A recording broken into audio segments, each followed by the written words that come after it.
More dramatic breaking news today in Virginia's capital, where the number 2 and number 3 state officials are now engulfed in political firestorms alongside the state's governor. The state's lieutenant governor, Justin Fairfax, changing his tone after being accused of sexual assault by a woman in 2004.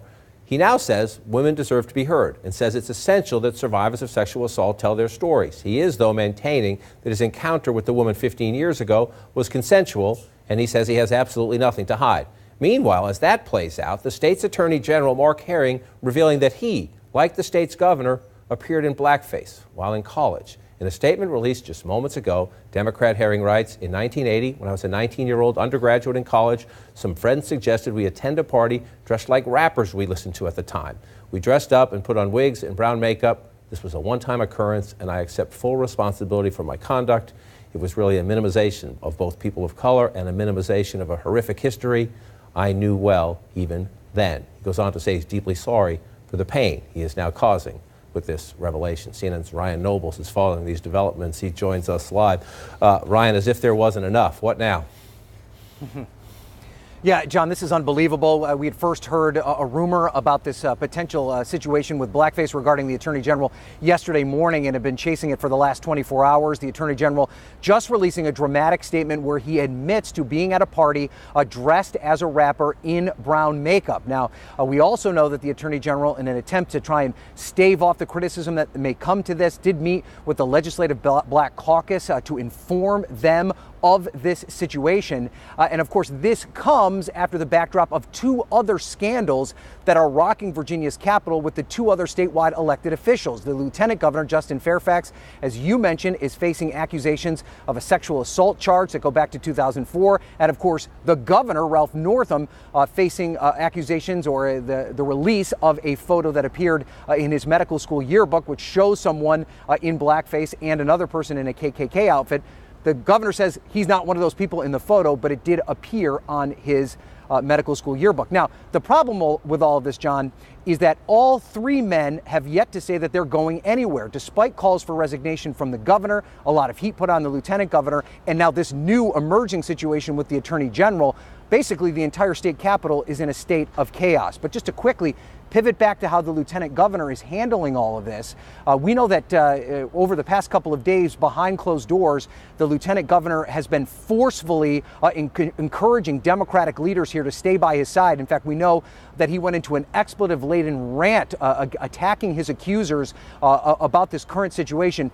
That could be part of the reason why you see him softening his tone right now with a new statement saying that we need to hear from the accusers and have this process play out.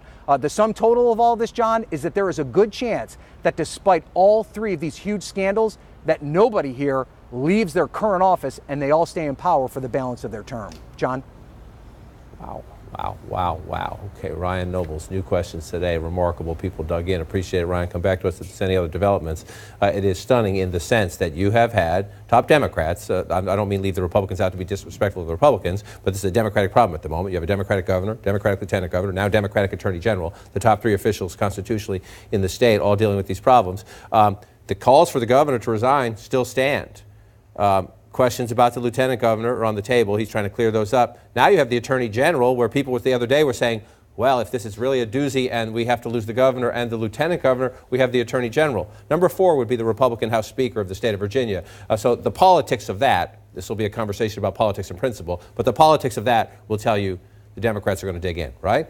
Well, no question. And I think it does. Sure. And I think their silence is a little surprising in some respects, because they, of course, were very loud and vocal, Democrats were, about the Kavanaugh situation, slightly quieter about the lieutenant governor here. So we'll see how their reaction to the attorney general's think this. But, the only thing that quiets people more here, usually in Washington politics, is when they're worried about someone from the other side winning over here. So this is developing. The reason it matters nationally, the reason this is an important thing, Virginia is a key state, but it also is a moment of is one party going to be hypocritical or not here. So I think that's why we're watching this. And we still have not heard from a lot of leaders in the Democratic Party, including former President Barack Obama. And the standard laid out by the top Democrats in Virginia, echoed by a lot of the top Democrats in Washington, including Democrats running for president, is, okay, you might be a good person, you may have been a good person the last 25 years of your life, it's just inexcusable.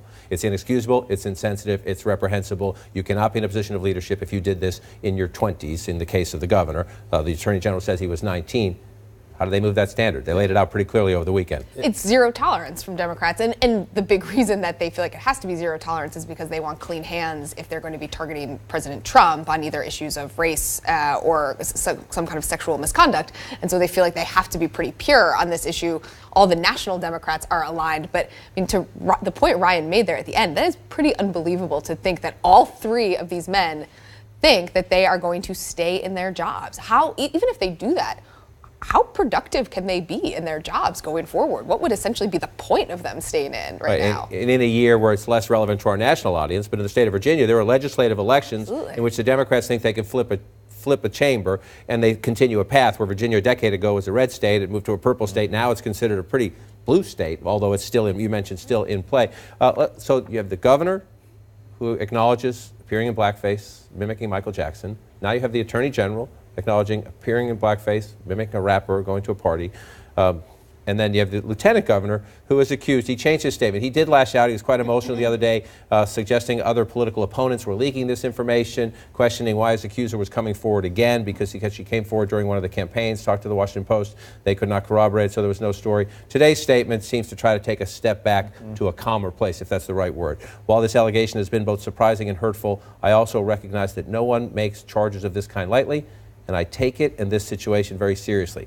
I would like to encourage the media, my supporters, and others to treat both the woman who made this allegation and my family with respect. I wish her no harm or humiliation, nor do I seek to denigrate her or diminish her voice. But I cannot agree with a description of events that I know is not true.